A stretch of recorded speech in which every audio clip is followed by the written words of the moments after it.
আমি না কি হয়েছে ওমর? তোমার কাছে পৃথিবীর মানচিত্র আছে না? তুমি যে আমার একদিন দেখছিলা। কি করবি তুই? আমি জান্নাতে যাবো। মানচিত্রের মধ্যে কি জান্নাত আছে? সৌদি আরবে কিন্তু মক্কা শরীফ আছে। হুজুর মসজিদে কইছে মক্কা শরীফে হজ করতে গেলে জান্নাতে যাওয়া যায়। আমি আমার মায়ের নিয়ে জান্নাতে যাবো। আমার মানচিত্র দাও না। তুই বাড়িতে চলে যা, তোর দিয়া মনে। ঠিক আছে মা, তাড়াতাড়ি জামা কাপড় গুছো। কেন কই যাবো? আমরা জান্নাতে যাবো। চাচি, জান্নাতে যাওয়া কি খারাপ জিনিস? জান্নাত যাওয়া তো ভালো জিনিস। মা, মসজিদে হুজুরে নামাজের পরে কইছে মক্কায় হজ করলে জান্নাতে যাওয়া যায়। মা, তুমি জান্নাতে যাইবা না? আল্লাহ নিলে যাবো। তুমি হজ করলে জান্নাতে যাইতে পারবা। হয়তো যাইতে গেলে তো মেলা টাকা লাগে। আমরা পায়েটা যাবো। যামুনি।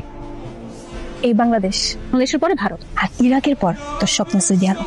আমি শুনছি আগের কালের মানুষেরা হাইটাইটা হজ করতে যেত। হ্যাঁ পারলে আমরা পারবো। আমার মার অনেক দিনের ইচ্ছা, আল্লাহর ঘর দেখতে দেবে। আমি আমার মায়ের এনে হজ করতে যাবো। আমি সোজা পশ্চিম মুখ হাঁটা শুরু করবো। আমার টাকাও লাগবে না, হজ হয়ে যাবে। তো থাক, আমি আসেন আসেন আসেন, আমার ছাগল 2 লাখ টাকা বিক্রি করবো। দাম কত?